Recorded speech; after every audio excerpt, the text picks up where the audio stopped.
OBS में check करो एक बार।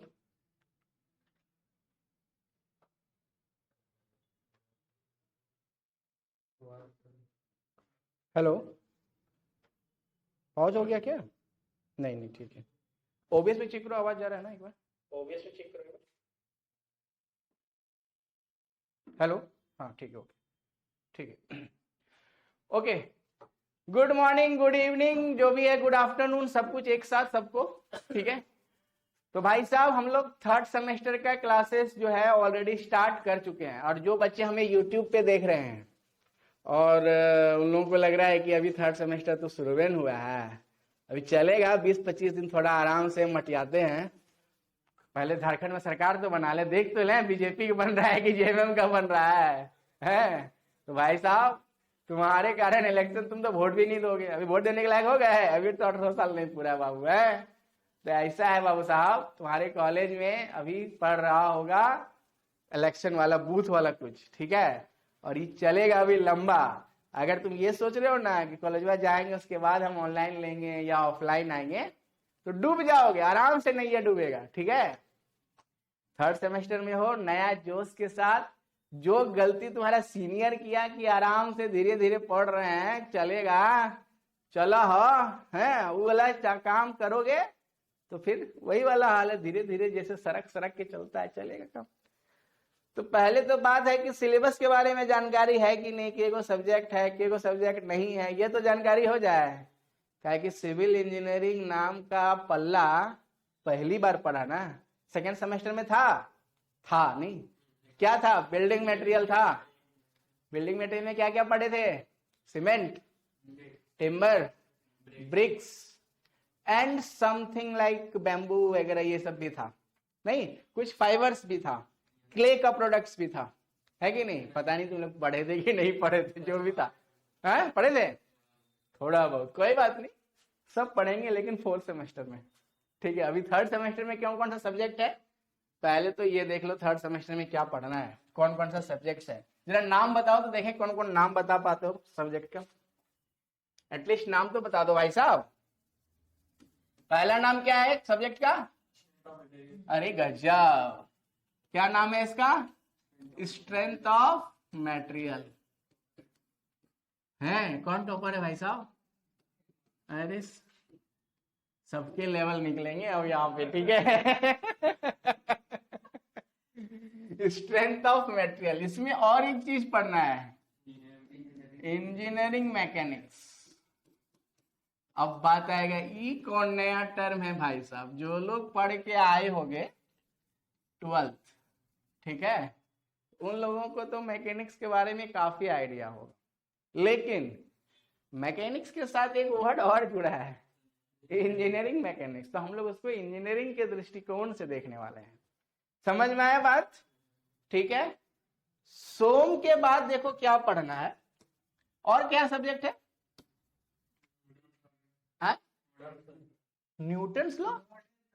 अच्छा मॉडर्न, अबे मुंह खोल के बोलो यार। Modern surveying.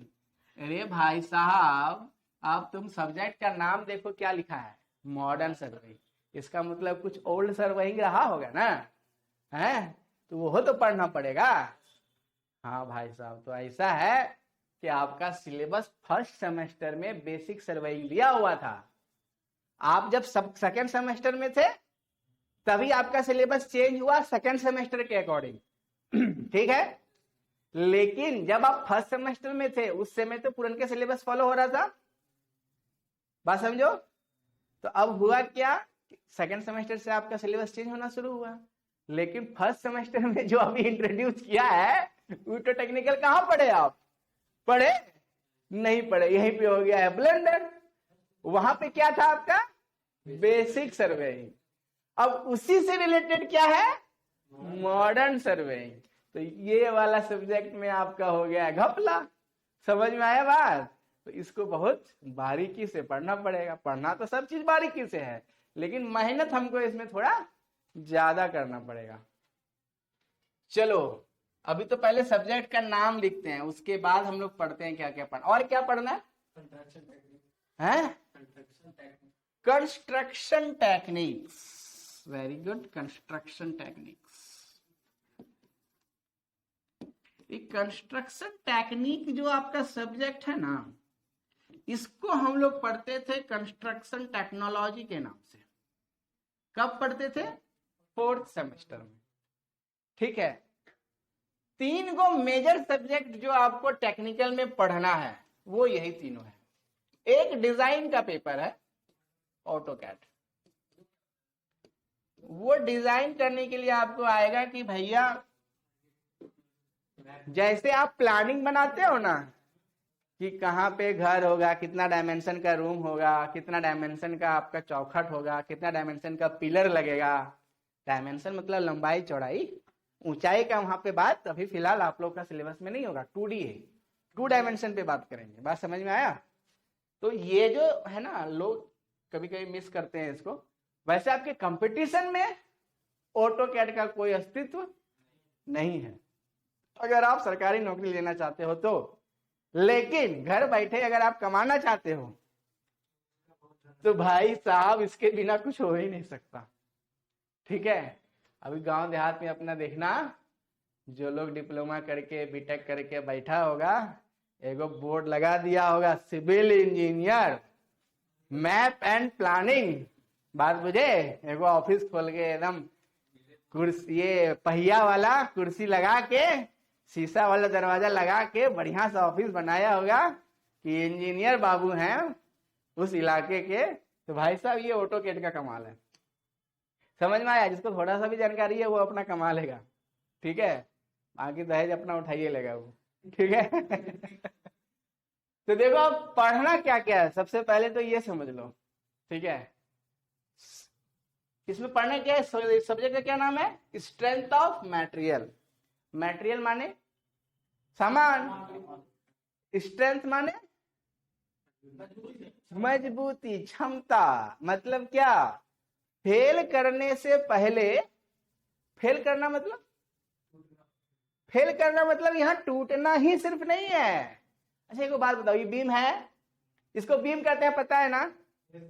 अबे ये तो पता होना चाहिए यार, ये बीम है, और नहीं पता है तो जान लो। ठीक है, ये बीम है। अच्छा एक बात बताओ, अगर तुम ये बीमुआ के नीचे बैठे हुए हो, ठीक है, अगर ये थोड़ा सा भी डिफ्लेक्ट हुआ, मतलब ऐसे यहां हुआ, क्या तुम नीचे बैठोगे? मतलब माथे पे गिरेगा, कपारे भांग जाएगा, बैठोगे कभी? कभी नहीं बैठोगे। तो हमारा इंजीनियरिंग पॉइंट ऑफ व्यू से ये फेल हुआ कि नहीं हुआ? अरे भाई हम घर बनाएंगे, घर में हम कोई रहने नहीं चाहेगा, तो कौन सा घर बनाए तुम बाबू? कौन सा इंजीनियर थे तुम? बात समझो। तो क्या इसका फेल होने का इंतजार करेंगे कि नहीं हम फेल पड़े हैं, अभी तक फेल नहीं हुआ है, अभी तक ही फेल नहीं हुआ, अभी हम बैठले रहेंगे, तो माथा फुटने का इंतजार करते रहना। बात समझे कि नहीं? मतलब फेल के दृष्टिकोण से क्या, स्लोप, डिफ्लेक्शन, इसका सब चीज अगर हमारे एक परमिसिबल लिमिट से ज्यादा आ गया तो हम क्या बोलेंगे? फेल हो गया। बात समझ में आया कि नहीं? वो टूटने का इंतजार नहीं करेंगे, क्रैक हो गया, फेल हो गया, खत्म। परमिसिबल क्रैक, क्रैक कभी को परमिसिबल पढ़ेंगे। हर चीज में हम लोग एक वर्ड यूज करेंगे, परमिसिबल, और एक वर्ड यूज करेंगे अलाउएबल। अलाउएबल मतलब जहां तक अलाउ कर सकते हैं, परमिसिबल मतलब उसके बाद परमिट ना हो तो। बात बुझे कि नहीं? तो हम लोग ये सारे चीज पढ़ने वाले हैं। अच्छा स्ट्रेंथ पढ़ने से पहले आपको ये पता, अभी जो हम लोग सब्जेक्ट देखेंगे, आज कौन सा सब्जेक्ट पे हम लोग फोकस करने जा रहे हैं? सोम पे। तो सोम के बारे में थोड़ा तो जानकारी हो। सोम में हम लोग क्या देखने जा रहे हैं? स्ट्रेंथ देखने जा रहे हैं ना। मतलब क्या देखने जा रहे हैं? हम लोग मजबूती देखने जा रहे हैं, राइट? हम लोग क्या देखने जा रहे हैं? मजबूती। कौन सा मजबूती? अरे बहुत सारा ऐड आता है, देखते हो? कौन कौन सा ऐड आता है यार? वो सीमेंट वाला, लोहा वाला, ये छड़ वाला सब घुटने में देख। अबे ये कौन सा ऐड आ गया, नया आया क्या कुछ? चलो ध्यान से सुनो सुनो, स्ट्रेंथ कहने का मतलब सीधा सा हुआ। अच्छा एक वर्ड आता है स्ट्रेस, सुने हो? पक्का सुने हो? पक्का सुने हो? क्या बात है, तब तो हमको बहुत कम मेहनत करना पड़ेगा। पहले स्ट्रेस बताएं कि पहले फोर्स बताएं, क्या बताएं? चलो डायरेक्ट हम लोग बात करते हैं। जब तुम बोले हो स्ट्रेस आता है तो पहले हम इस चीज को लिख लेते हैं। स्ट्रेस, स्ट्रेस मतलब वो वाला स्ट्रेस नहीं जो यहाँ आता है, हैं? अरे गजब, वेरी गुड। स्ट्रेस क्या होता है? प्रेशर पढ़े हो? प्रेशर पढ़े हो ना? प्रेशर में क्या पढ़े थे? प्रेशर क्या होता है? अरे ये तो 7वें क्लास में पढ़े होगे यार, ऐसे नहीं बोल, देखो हमको। प्रेशर था फोर्स पर यूनिट एरिया। अच्छा, लेकिन प्रेशर हम इसको बोलेंगे प्रेशर? अगर हम सरफेस के परपेंडिकुलर फोर्स लगा रहे हैं तो हम प्रेशर बोलेंगे ना। याद करो, प्रेशर कब बोल रहे थे? जब सरफेस है, सरफेस पे परपेंडिकुलर जो फोर्स लगा रहे हैं तब हम बोलेंगे क्या लग रहा है वहां पे? प्रेशर लग रहा है। और प्रेशर का डिफिनेशन फॉर्मूला क्या लिखते थे? प्रेशर क्या होता है? फोर्स पर यूनिट एरिया, है कि नहीं? अभी फोर्स कैसा होता था? ये परपेंडिकुलर फोर्स होता था बाबू, है ना? जो एरिया है आपका उसके परपेंडिकुलर फोर्स होता था ये, ठीक है? अब यहाँ पे जब हम लोग स्ट्रेस बात कर रहे हैं तो स्ट्रेस का कहानी थोड़ा सा अलग है। यहाँ पे तो हम लोग फोर्स का बात करते। अच्छा, एक बात बताओ, न्यूटन बाबा का नाम सुने हो? हैं? हमारे दादाजी तो नहीं थे वो, हैं? अच्छा, 3 गो नियम दिए थे, तीसरा नियम क्या था?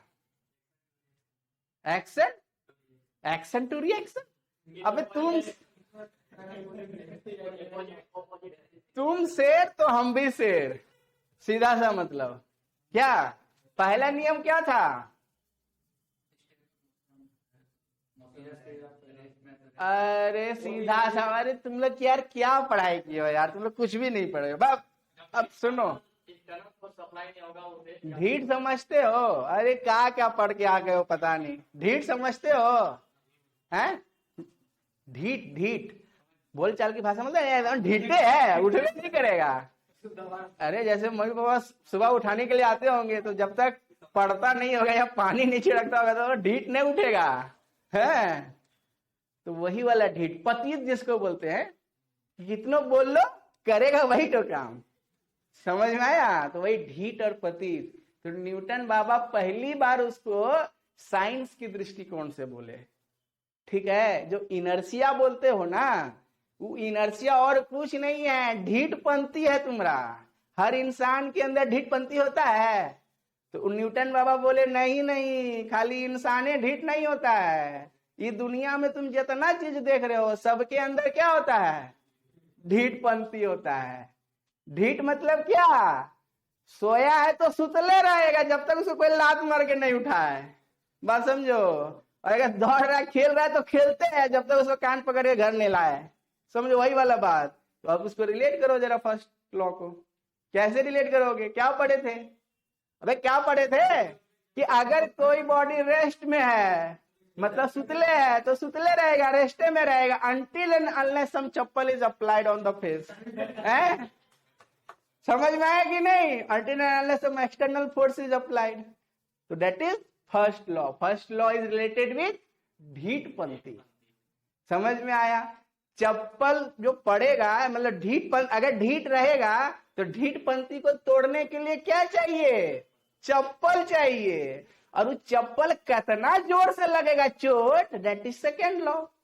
बोलो क्या था? Force is equals to mass into acceleration, यही था ना कि rate of change of momentum is equals to force. अब वो चीज हम यहाँ पे नहीं लिखने वाले हैं, बट आप लोग को क्या कर रहे हैं, ऐसे ही कन्वे कर रहे हैं कि भाई कभी ऐसे भी तो सोचो, हैं? वो रटुआ विद्या वाला काम नहीं चलता बाबू, कितना दिन याद रहेगा तुमको? बताओ, अगर हम डिफिनेशन लिखने के लिए बोल देते तो तुमको इनर्शिया वर्ड कभी भी आता दिमाग में? इनर्शिया वर्ड आता ही नहीं। इनर्शिया को अगर तुम ढीठपंथी से रिलेट करोगे फट से याद आएगा, है कि नहीं? अब देखो कितना फोर्स से आएगा तो सीधा सा मतलब है कि कितना तुमको चोट लगेगा, that is directly proportional to क्या? कितना वेलोसिटी से चप्पल अप्लाई हुआ है, हैं? कितना वेलोसिटी के साथ, कितना मोमेंटम के साथ तुम्हारा चप्पल फेंका गया है, उसके डायरेक्टली प्रोपोर्शनल होता है ना। और थर्ड लॉ क्या कहता है? अबे एक्शन टू रिएक्शन नहीं यार, एक्शन इज मतलब जितना भी तुम्हारा एक्शन हुआ है, एक्शन करने का मतलब क्या, अगर तुम एक थप्पड़ मारे तो तुमको भी चोट लगेगा, लगेगा। हाँ ठीक है भैया, action is equals to the reaction applied by the object, यही होता है ना, सीधा सा बात। अगर तुम, अच्छा एक बात बताओ, अगर हम दिवलवा में मुक्का मारेंगे तो क्या हमको चोट नहीं लग रहा है? लग रहा है ना। इसका मतलब क्या हुआ कि अगर हम इसको मार रहे हैं तो ये दिवलवा का जो भूत है वो हमको मार रहा है उल्टा। नहीं, action is equal to reaction. हम जो फोर्स यहां लगाए, हम जिस फोर्स के साथ इसको मारे, that is my external force. वो क्या है? एक्सटर्नल फोर्स है। लेकिन दीवाल को मारे, दीवाल को चप्पल फेंक के मारे, अब इसके अंदर, दीवाल के अंदर भी क्या है? ढीठपंती है। क्या वो ढीठपंती तोड़ना चाहेगा? अब अच्छा तुम खुद सोचो, तुम सोए हुए हो, तो आया छोटा भाई आया तुम्हारे, भैया उठिए ना, तुम उठोगे? नहीं उठोगे। क्या किए तुम? रिएक्शन दिए।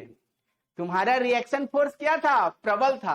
हटो हटो हटो हटो, तुम छोड़ दिए। बात समझो, तुम्हारे अंदर का जो रिएक्शन फोर्स आया, तुम क्या किए? जो बाहर से फोर्स आ रहा था, तुम उसको क्या किए? उसको बैलेंस करके हटा दिए। नहीं भैया, तुम जो भी हमको बताना चाह रहे हो हमको नहीं सुनना, हमको सुतना है अभी, आराम से तुम सुते हुए हो। लेकिन थोड़ा और कोई जोर से मारेगा तब तक तुम रेसिस्ट करोगे, लेकिन जब तुम्हारे चप्पल फेंका के मारेगा कपार में, गाल में जब तक नहीं लगेगा तब तक तुम क्या करोगे? सुतले रहोगे। तो कहने का क्या मतलब हुआ कि रेसिस्ट करने का भी क्षमता होता है सबका। अपना इनर्शिया को बनाए रखना चाहता है हर कोई, और अपना इनर्शिया को बनाए रखने के लिए क्या चाहिए? उसको रेसिस्टिव फोर्स चाहिए ना, नहीं चाहिए? अरे इतना काहे गंभीर हो रहे हो भाई साहब? हर एक बॉडी में ढीठपंती होता है, होता है। अगर ढीठपंती होता है तो ढीठ लोग क्या करते हैं? रेसिस्ट करता है। रेसिस्ट करना मतलब प्रतिरोध करना। तो हर एक वस्तु में अपना प्रतिरोध करने की क्षमता होती है। बोलो, होती है? एकदम होती है। तो जब हम यहाँ पे मारे तो ये भी क्या करेगा? हम मारे काहे के लिए मारे? हम इसको डिफॉर्म करने के लिए मारे ना, हम इसके शेप एंड साइज में बदलाव लाने के लिए मारे ना। तो इसका जो इनर्शिया है, किसी भी बॉडी का इनर्शिया है, क्या वो उसको बदलाव आने देगा? नहीं आने देगा। तो उस बदलाव को नहीं आने देने के लिए वो भी क्या करेगा? उधर से कोई फोर्स लगाएगा। तो वो जो फोर्स वो लगाएगा किसके लिए? अपना इनर्शिया को बचाने के लिए। बात समझो, कौन लगा रहा है? अपना ढीठपंती को बचाने के लिए। उसी फोर्स को हम क्या कर रहे हैं? रिएक्शन फोर्स कर रहे हैं। दो तरह के बारे में बात की हम। कौन कौन सा फोर्स? कौन कौन सा फोर्स बात किए? एक एक्सटर्नल फोर्स बात किए, और एक कैसा बात किए हम? रिएक्शन फोर्स बात किए। ये बात समझ में आ रहा है?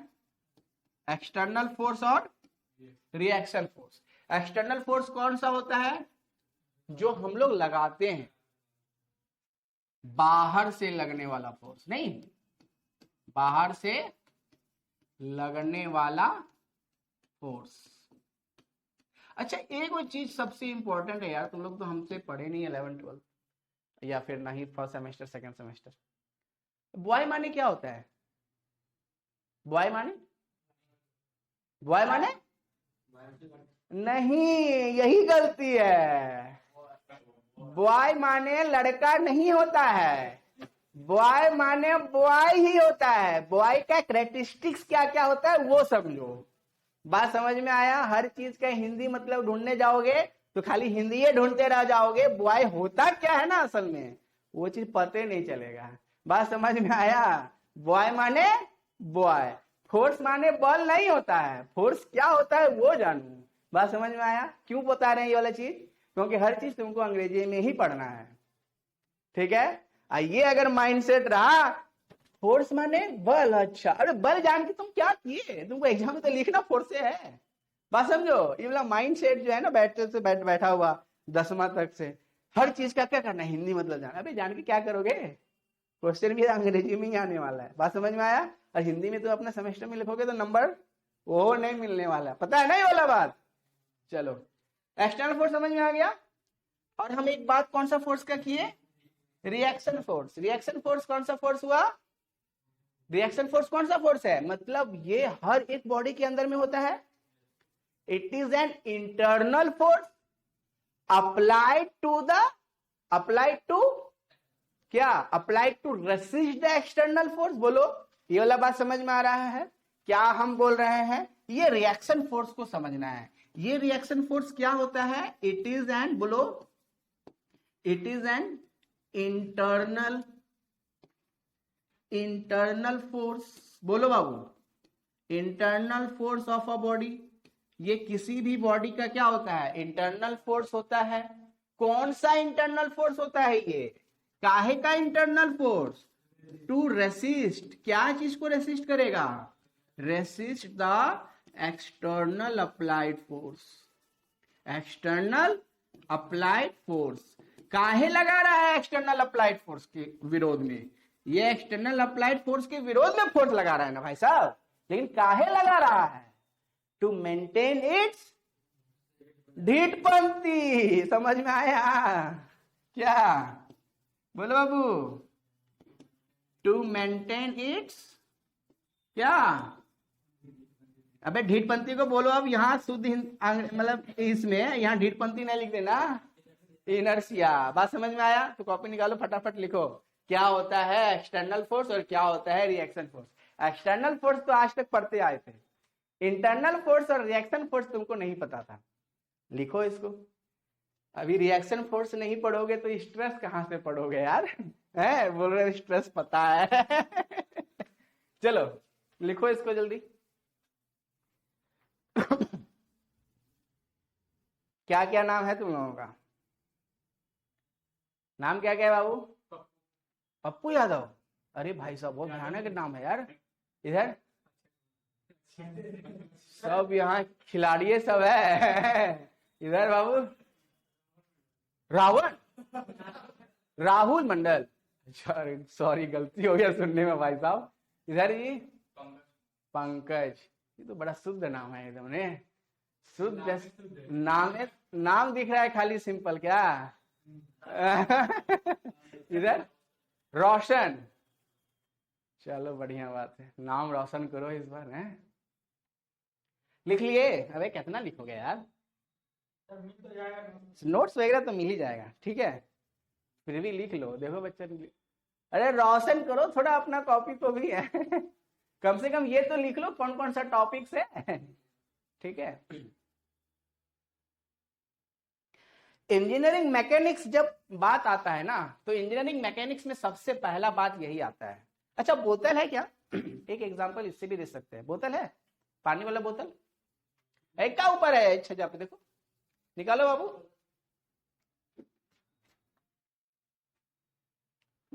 अरे फेंको ना, एक समय में हम बहुत अच्छा क्रिकेटर रहे हैं। सोम पढ़ना ही क्यों है सब बताएंगे, डोंट वरी। पहले इंजीनियरिंग मैकेनिक्स तो पढ़ो, सब बताएंगे सोम पढ़ना ही क्यों है। बहुत अच्छा सवाल है। अभी हम सोम स्टार्ट नहीं किए हैं, वी आर डिस्कसिंग। एक बहुत ही अच्छा चीज ये पूछा कि सोम सर पढ़ना क्या है। सोम में हम लोग एक चीज क्या पढ़ रहे हैं पता है? ये अभी जो इंजीनियरिंग मैकेनिक्स पढ़ रहे हैं, जो आप अभी तक पढ़े, न्यूटन बाबा जो हम लोग को दे के गए, न्यूटन बाबा नियम, वो कभी बोले क्या कि हम फोर्स लगा रहे हैं तो उसमें कुछ आकार का परिवर्तन आ रहा है? आज तक कभी पढ़े ये वाला चीज? ये वाला चीज पे कभी ध्यान गया भी क्या? कभी ध्यान गया? कभी ध्यान नहीं गया। मतलब क्या हुआ, दो तरह का बॉडी होता है, एक होता है रिजिड बॉडी, एक होता है डिफॉर्मेबल बॉडी।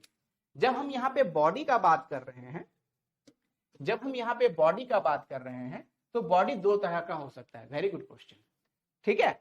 बॉडी यहाँ पे दो तरह का हो सकता है। बॉडी कितना तरह का हो सकता है? दो तरह का हो सकता है। कौन कौन सा बॉडी हो सकता है? एक होता है तुम्हारा रिजिड बॉडी, एक होता है तुम्हारा डिफॉर्मेबल बॉडी। डिफॉर्मेबल बॉडी, ठीक है। तो जब हम लोग इंजीनियरिंग मैकेनिक्स पढ़ेंगे, तो इंजीनियरिंग मैकेनिक्स में हम लोग ध्यान देंगे ही नहीं कि हमने जो फोर्स लगाया तो क्या उसके शेप एंड साइज में चेंजेस आया। We are not going to discuss anything about this point. मतलब क्या है, वो रिजिड है। और इंजीनियरिंग मैकेनिक्स में एक चीज देखना, हम लोग बहुत खतरनाक काम करते थे। क्या करते थे, अगर बड़ा सा बॉडी है ना तो हम लोग सारे मास को कॉन्सेंट्रेट करके उसके सेंटर ऑफ मास में एक पॉइंट मास बना देते थे। याद है? नहीं याद है तो ऐसे समझो, जैसे मान लो अगर ये कोई बॉडी है, यहाँ पे ऐसे रखा हुआ है, ठीक है, अगर इसका मास m है और यहाँ पे ऐसे फोर्स कुछ लग रहा था, तो याद करो तुम लोग क्या करते थे। मतलब सर देखिए ना, इसका सेंटर ऑफ मास यहाँ पे ना है सर, तो इसको ना ऐसा काम कीजिए कि इसको ऐसे दिखा दीजिए कि एक बॉडी है, पॉइंट मास m, उस पर फोर्स कितना लग रहा है, F। ऐसे दिखाते थे, करते थे कि नहीं? वहां मतलब हम लोग को उससे कोई मतलब नहीं था कि वो कितना बड़ा है। बात समझ में आया? मतलब हम लोग उसको क्या कर रहे थे, पॉइंट मास में कन्वर्ट कर ले रहे थे। हम लोग क्या कर रहे थे, पॉइंट मास में कन्वर्ट कर ले रहे थे। लेकिन क्या इसमें डिफॉर्मेशन नहीं आया होगा? आया होगा, कुछ ना कुछ तो डिफॉर्म किया होगा। अगर आपने यहाँ पे फोर्स लगाया तो ये कुछ ना कुछ तो डिफॉर्म किया होगा, बोलो। बट क्या हम लोग इंटरेस्टेड थे उस बात पे? नहीं। इसका मतलब क्या हुआ कि इंजीनियरिंग मैकेनिक्स जब हम लोग पढ़ेंगे तो हम लोग क्या मानते हुए पढ़ेंगे, रिजिड बॉडी। इंजीनियरिंग मैकेनिक्स में हम लोग क्या मानते हुए पढ़ेंगे, रिजिड बॉडी। यहाँ पे इंजीनियरिंग मैकेनिक्स में हम लोग जो भी बॉडी के बारे में पढ़ेंगे, हम लोग उसके डिफॉर्मेशंस के बारे में बात नहीं करेंगे। बट माय डियर, तुम इमेजिन करो, इस छत के ऊपर लोड है कि नहीं है? है ना? तो क्या हम लोग उसको पॉइंट मास मान के डिजाइन कर लें बीइंग ए सिविल इंजीनियर? क्या इसमें डिफॉर्मेशन नहीं आया होगा? आया होगा ना। हम लोगों को तो वो माइन्यूट से माइन्यूट डिफॉर्मेशन भी कैलकुलेट करना है। बीइंग ए सिविल इंजीनियर आपको ये पता होना है ना कि इसके ऊपर जो भी लोड आ रहा है वो कितना डिफॉर्मेशन दे रहा है। ये मान लो तुम्हारा कोई बीम है, यहाँ पे सपोर्ट में ऐसे रखा हुआ है, इमेजिन करो। अभी ये जो डायग्राम हम बनाए हैं इसके बारे में बताएंगे। अगर आपने ऊपर से कोई लोड लगाया, आपने ऊपर से कोई लोड लगाया है, तो ये डिफॉर्म करेगा ना, करेगा कि नहीं? कैसे डिफॉर्म करेगा? ये कुछ ऐसे डिफॉर्म करेगा, बोलो बाबू, करेगा ना? ऐसे डिफॉर्म करेगा। तो हम लोगों को ये पता होना चाहिए ना कि ये डिफॉर्मेशन कितना हुआ।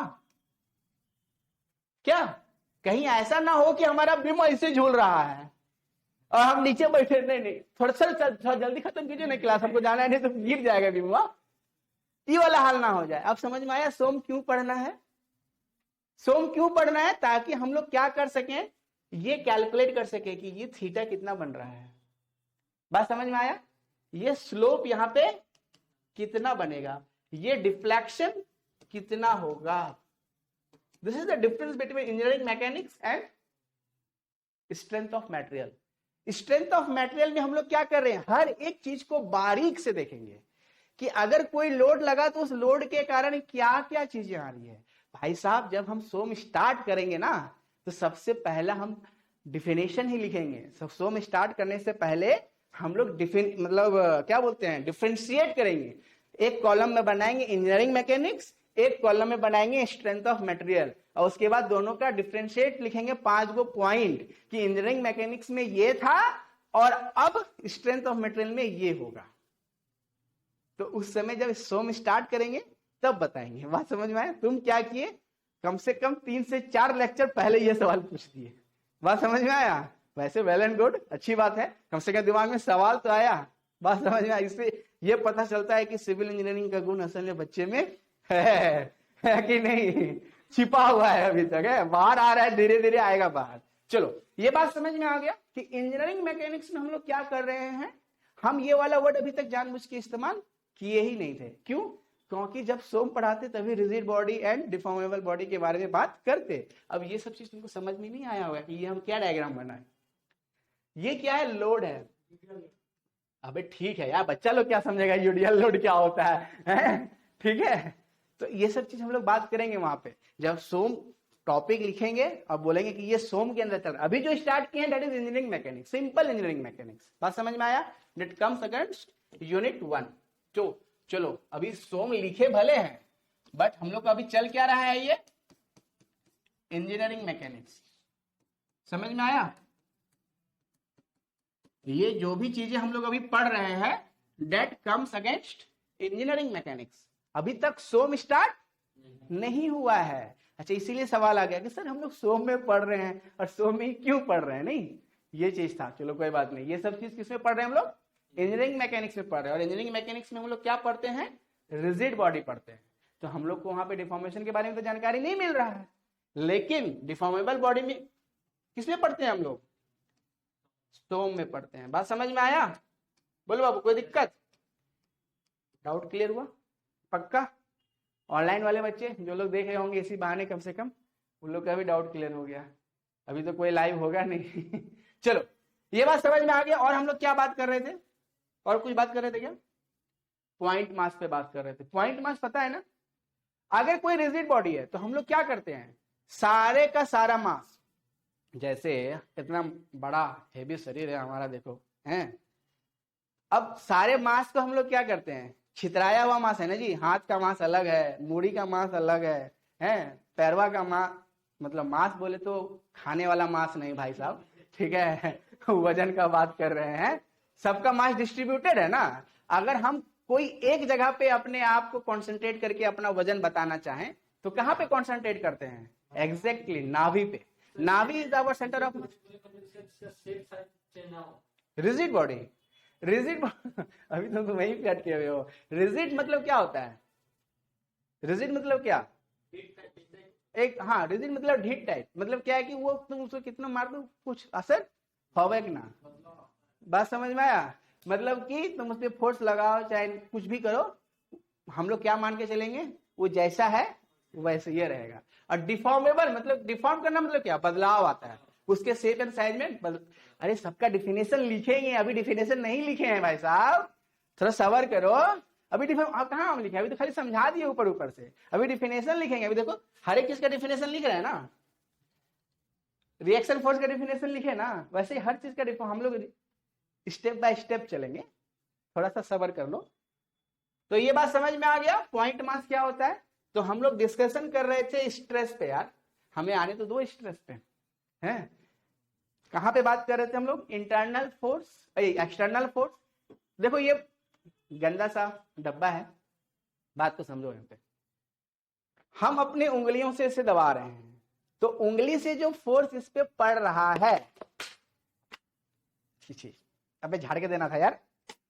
देखो ध्यान से, जो बाहर से हम लोग फोर्स लगाए that is what? External force. उंगली के द्वारा जो फोर्स लगाया जा रहा है दैट इज, अबे एक्सटर्नल। उंगली के द्वारा जो इस पे फोर्स लगाया जा रहा है दैट इज एक्सटर्नल। लेकिन अब तुम ध्यान से देखो, जैसे हम दबाए, अब जैसे ही हम अपना एक्सटर्नल फोर्स हटाएंगे, अबे वापस आ जाओ, मतलब समझ लो कि वापस आ गया। बात समझ में आई? इसमें हवा नहीं था इसीलिए वापस नहीं आया, ठीक है। ये क्या हुआ? वापस आ जा रहा है ना अपने आप है? ये क्यों वापस आया? कोई तो उधर से फिर फोर्स लगाया होगा। हम जब फोर्स लगाए तब गड्ढा हुआ, तो उधर से भी तो कोई फोर्स लगाया होगा जो उसको वापस से अपनी जगह पे लाया होगा। कौन लगाया?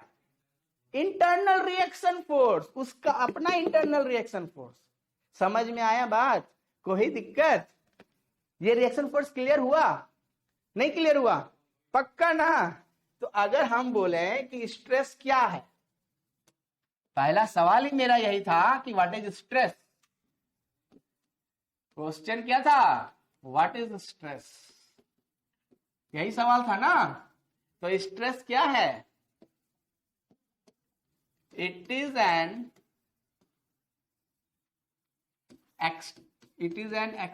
क्या बोलेंगे? It is an external applied force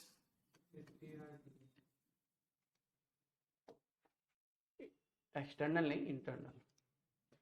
it is an internal reaction force. It is an internal reaction force per unit area of the body.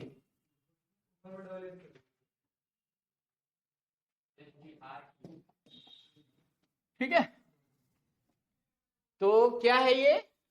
It is an internal reaction force per unit area of the body. कहने का क्या मतलब हुआ कि अगर stress हम लोग बोलेंगे तो स्ट्रेस क्या होता है, स्ट्रेस को जनरली सिग्मा से इंडिकेट करेंगे, ठीक है। स्ट्रेस क्या होता है, स्ट्रेस क्या होता है, फोर्स पर यूनिट एरिया ही होता है, लेकिन ये फोर्स कौन सा होता है, इंटरनल रिएक्शन फोर्स। ये फोर्स कैसा है, इंटरनल रिएक्शन फोर्स। बोलो ये बात समझ में आया, बोलो बाबू पक्का। नाउ द क्वेश्चन कम्स कि what is difference between force and pressure then, what is the difference between force and pressure. Pressure भी तो फोर्स पर यूनिट एरिया होता है माय डियर। वहां पे जो हम लोग फोर्स लगाते हैं that is this type of force, that is the external force, and plus that should be what, perpendicular to the surface. ज्यादा अंग्रेजी हो गया क्या, पक्का ना ठीक है।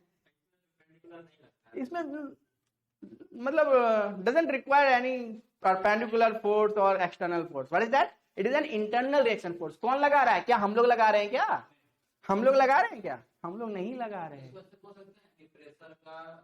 कुछ नहीं, no relation with pressure my dear, there is no relation with stress and pressure. Formula एक जैसा है, यूनिट भी एक जैसा होगा। अबे एक ही जैसा होगा ना, यहाँ का फोर्स का यूनिट बदल जाएगा क्या, यूनिट क्या होगा जल्दी बताओ। हाँ वेरी गुड, कौन बोला ये बात, शाबाश वेरी गुड, अभी बताने वाले थे यूनिट के बाद। क्या हम बोल रहे हैं, अगर फोर्स जो है, अच्छा प्रेशर में क्या हो रहा है, हम लोग तो एक्सटर्नल फोर्स लगा रहे हैं ना, लेकिन यहां पे कैसा फोर्स लगा रहे हैं, तो क्या हम लोग फिर प्रेशर और स्ट्रेस को रिलेट कर पा रहे हैं, फिर क्यों रिलेट कर रहे हो। हाँ अगर आप बोलोगे कि सर ऐसा है सर, हम लोग दीवार में धक्का दिए तो दीवार में तो डिफॉर्मेशन हुआ नहीं सर, काहे नहीं डिफॉर्मेशन हुआ, इसका मतलब सीधा सा बात है, हमारा जो एक्सटर्नल फोर्स है और उधर से जो इंटरनल फोर्स आया, दोनों के अलग अलग काम कर रहा है। ऐसा हो रहा है क्या, पहले हम लगा दिए धक्का, फिर बोला अरे तुम हमको धक्का दिया, हम अब धक्का देंगे, ऐसा हो रहा है क्या, ना ना ना ना ना, बोथ वर्क साइमल्टेनियस। अरे भाई साहब तुम प्रेशर के पीछे काहे पड़ गए यार प्रेस देखो, स्ट्रेस में हम लोग कौन से फोर्स के बारे में बात कर रहे हैं, हम लोग इंटरनल फोर्स के बारे में बात कर रहे हैं, और सुनो मेरे बात, और हम लोग प्रेशर में कौन से फोर्स के बारे में बात कर रहे हैं, एक्सटर्नल फोर्स के बारे में। Why there is any relation, is there any relation, तुम खुद बताओ। प्रेशर क्या है, pressure is this external force that we are applying to the surface ना, बात समझो। और स्ट्रेस क्या है, हम लोग जो फोर्स लगा दिए, अब ये पेपर जो नीचे से फोर्स लगा रहा है, वो वाला फोर्स का कैलकुलेशन है ये, आप समझे ठीक है, बोलने के लिए तुम बोल दो, अपने समझने के लिए हाँ कह सकते हो, उसका रिएक्शन फोर्स जो है वही स्ट्रेस है, ठीक है।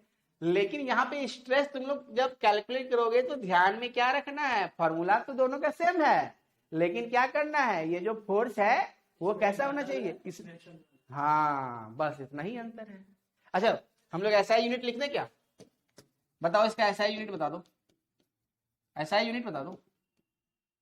हे भाई साहब, हाँ और क्या, ऐसा ना सोच रहे हो भाई साहब, अरे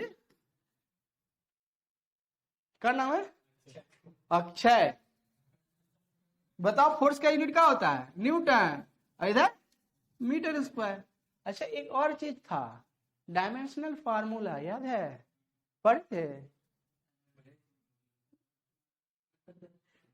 मार्बू करेंगे, पूछता है एग्जाम में ना, इंजीनियरिंग मैकेनिक्स में बाबू जेई के एग्जाम में पूछता है डायमेंशनल फार्मूला, डायमेंशनल फार्मूला का बेसिक्स पता होना चाहिए। और ये डायमेंशनल फार्मूला का यूज कहाँ पे आएगा पता है, जब हम फ्लूइड मैकेनिक्स पढ़ाएंगे, हाँ वैसा वाला, याद आया।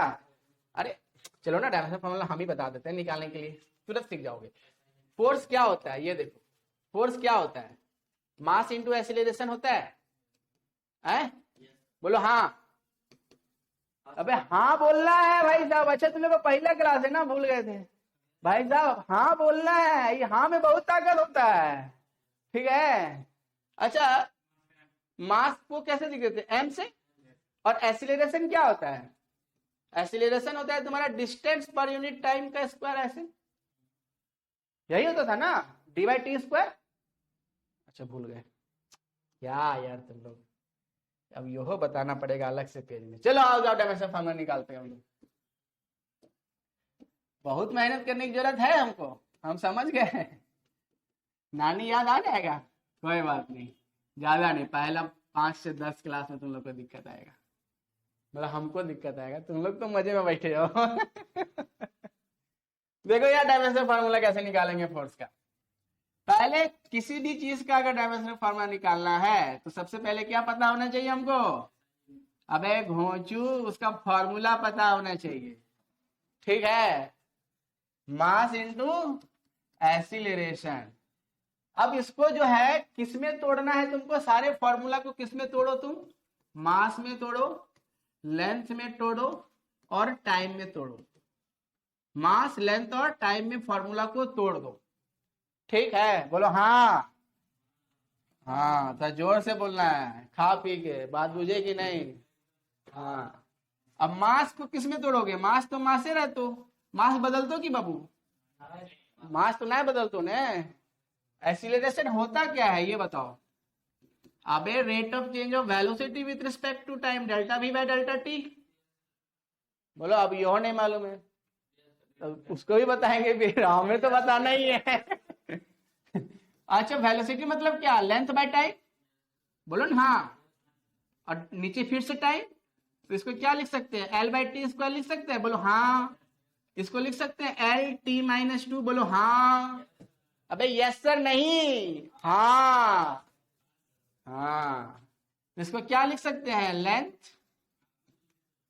अबे हम काहे कुछ लिख दें यार, हमारा साइंस बनाया हुआ थोड़ी है, हमारा बाप का साइंस है क्या, हमको भी जो पढ़ाया हम वही ना पढ़ा रहे हैं, बात समझो।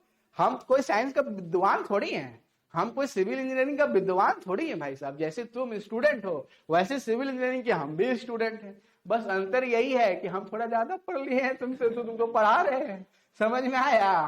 हम दिए हैं क्या सब चीज बताओ, हम न्यूटन का परपोता थोड़ी है कि हमारा एगो पेटेंट बना हुआ है कि हमारा है ये।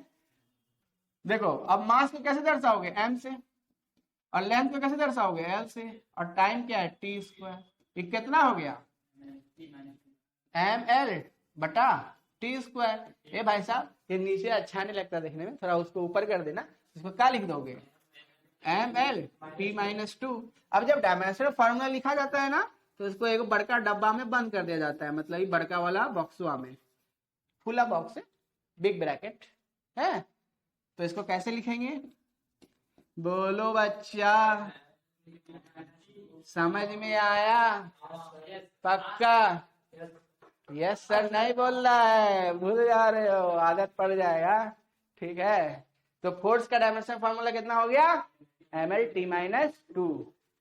फोर्स का है ना, हम लोग क्या निकाल रहे थे, क्या पढ़ रहे थे, तो यही भूल गए क्या पढ़ रहे थे, हम लोग क्या पढ़ रहे थे, स्ट्रेस। तो स्ट्रेस में क्या है, फोर्स पर यूनिट एरिया है ना बाबू, तो ऊपर में किसका डायमेंशन फार्मूला लिखेंगे, हाँ तो रखो ना, उतना क्या सोच रहे हो, नहीं मजा आ रहा है पढ़ने में, अबे यार इससे ज्यादा और कब मजा आता है बताओ यार, इससे और ज्यादा मजा चाहिए क्या। डिवाइड बाय एरिया क्या हो जाएगा, अबे बोलो, एरिया क्या हो जाएगा, लेंथ का स्क्वायर नहीं होगा, लेंथ इनटू ब्रेथ, लेकिन दोनों का है, लंबाई है अब यार इतना तो पढ़े होगे ना, याद है ना इतना, हाँ नहीं देखो, सबसे पहला बात आई, एक चीज तो सीधा सा बात है, यहाँ हमारे पास पढ़ोगे तो यहाँ से जो पढ़ के निकलोगे 100% दिमाग में छपा हुआ होना चाहिए। एक चीज बताओ जो तुम्हारे दिमाग से कुछ उतरा हुआ लग रहा है, हम रटवा देंगे, डीएनए समझते हो, यहाँ से निकलोगे तो डीएनए में बसा हुआ होगा चीजें, समझ में आया बात, ठीक है। और कुम्हार कैसे करता है देखते हो, जब बना लेता है घड़ा ठोक के देखता है, ठीक है, तो वैसे जब थर्ड सेमेस्टर पढ़ लोगे ना, ठोकेंगे ऐसे तो उधर से ठन ठन का आवाज नहीं आएगा, उधर से सिविल सिविल आवाज आएगा, बात मुझे, ठीक है।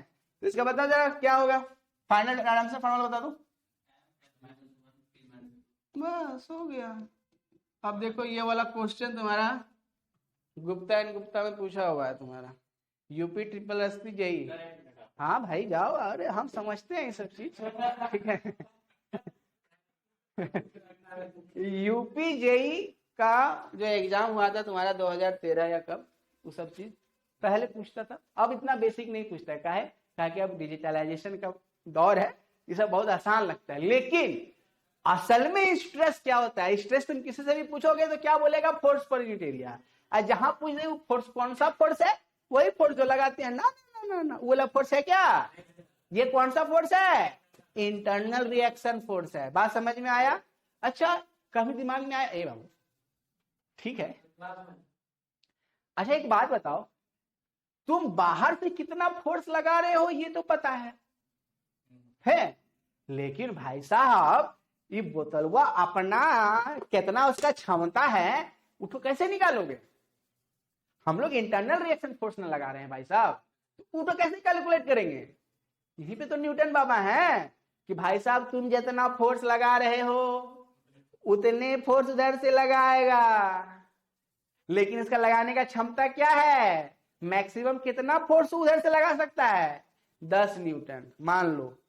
मान लो ये जो बोतलवा है, देखो हम जब 2 न्यूटन फोर्स लगाए, क्या ये डिफॉर्म हुआ? अभी 2 न्यूटन फोर्स लगा रहे हैं, डिफॉर्म हुआ क्या? नहीं। क्यों नहीं हुआ? क्योंकि हम जितना एक्सटर्नल फोर्स लगाए हैं उतना ही वो भी उधर से लगाया है। साइमल्टेनियस ना लग रहा है बाबू, ऐसा थोड़े हुआ 2 न्यूटन हम लगा दिए, वो सुता हुआ था तो लगा हे बाबू हमको 2 न्यूटन लगाया, हम भी जाके 2 न्यूटन लगाएंगे, ऐसा है का? ऐसा तो नहीं है। हम अगर इसमें 2 न्यूटन लगाए हैं तो साइमल्टेनियस वो भी तो 2 न्यूटन लगा रहा है। मतलब जितना हम एक्सटर्नल फोर्स लगाए उतना ही इंटरनल रिएक्शन फोर्स हुआ कि नहीं हुआ? क्या डिफॉर्मेशन हुआ यहाँ पे? नहीं हुआ, अभी डिफॉर्मेशन नहीं हुआ है। हम बढ़ा के 6 न्यूटन किए, क्या डिफॉर्मेशन हुआ? अभी भी नहीं हुआ। इसके मतलब हम जितना एक्सटर्नल फोर्स लगा रहे हैं उतना ही इंटरनल रिएक्शन फोर्स लग रहा है। बोलो बात समझ में आ रहा है? बोलो हाँ, गधा सब। समझ में आया कि नहीं? ठीक है। अब जैसे ही 10 न्यूटन पे आए ये अगबका गया। अगबकाया काहे? काहे कि इसका मैक्सिमम लगाने का क्षमता कितना है? 10 न्यूटन तक है। तो 10 न्यूटन लगाए तो अभी भी क्या हुआ? डिफॉर्म नहीं हुआ। जैसे ही 10.1 किए या 10.5 न्यूटन किए, धस गया। रिएक्शन फोर्स कितना लगा था? 10 न्यूटन लगा पाया। हम कितना लगाए? 10.5। मतलब ये डिफॉर्मेशन किसके कारण हुआ? 0.5 न्यूटन के कारण हुआ। अब समझ में आया चीज? पूरा खेला समझ में आया है मैकेनिक्स का? अंदर अंदर क्या क्या चीज हो रहा है, इस तरह से कभी सोचे? कभी नहीं सोचे है। वो दिया रहेगा। वैसे इतना डिटेल में कभी चीजें पूछेगा नहीं तो हम बहुत ज्यादा डिटेल में घुस के बताएं। हाँ, सब चीज प्रॉपर दिया रहेगा। अब तुम खुद सोचो, अच्छा ऐसा कभी हुआ क्या हम अगर 2 न्यूटन लगाए हैं तो उधर से 10 न्यूटन लगा दिया? हुआ क्या? नहीं हुआ। ये भी बात समझना। मतलब जैसे जैसे क्वेश्चन क्या रहेगा, क्वेश्चन स्टेटमेंट में अब यहाँ पे ये रहेगा। समझो कितना छोटा सा एक्सपेरिमेंट है ये।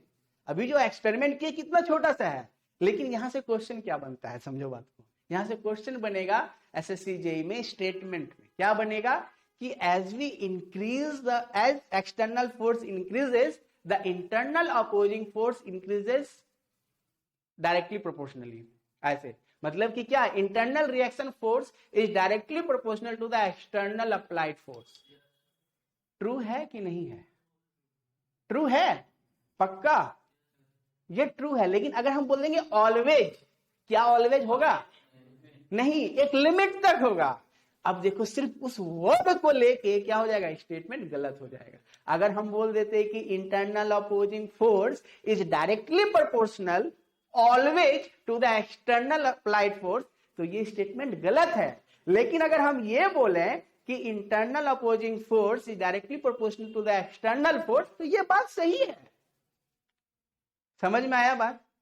आज के डेट में क्वेश्चन ऐसा फ्रेम हो रहा है, कभी तुमसे नहीं पूछेगा व्हाट इज स्ट्रेस। समझ में आया? पूछा कहां? स्ट्रेस के टॉपिक से ही है ना? है स्ट्रेस के टॉपिक से ही, लेकिन कॉन्सेप्ट देखो कहां से है। समझ में आया? तो this is the level of competition today. And this should be your level. अरे यहाँ पे क्या लेवल मिलेगा, इसका भी एक डेमो मिल गया तुम लोगों को। बात समझ में आया कि नहीं? हैप्पी? यहां तक चीजें समझ में आ गया? तो आज के टॉपिक में हम लोग क्या क्या पढ़े, एक बार रिकैप कर लें क्या? जैसे देखते हो सीरियल चलता है हमारा, देखो हाँ एक चीज और, एक तो हाँ सर वाला कॉन्सेप्ट, दूसरा 100% यहां से एकदम डीएनए में बसा के निकलना है, दूसरा कॉन्सेप्ट। तीसरा एक बहुत ही इंपॉर्टेंट फैक्टर है, क्या? हमारा क्लास नहीं चलता है, हमारा लेक्चर नहीं होता है, हमारा क्या होता है, एपिसोड्स होता है। समझ में आया बात? तो ये सोम का पहला एपिसोड था, समझ में आया?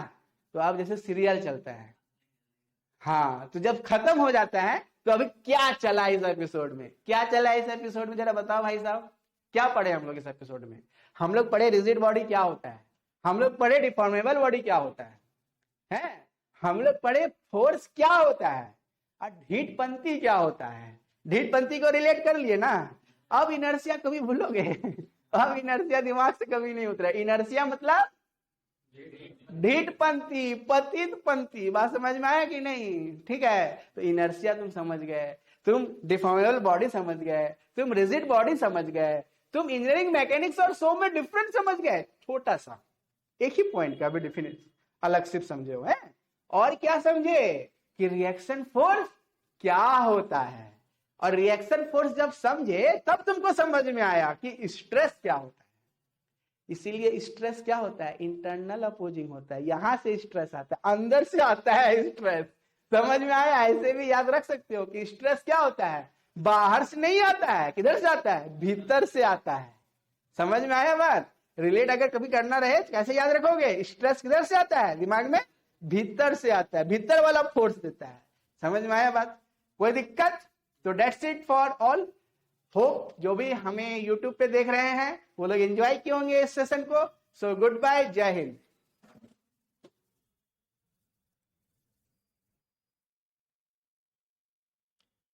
So how is the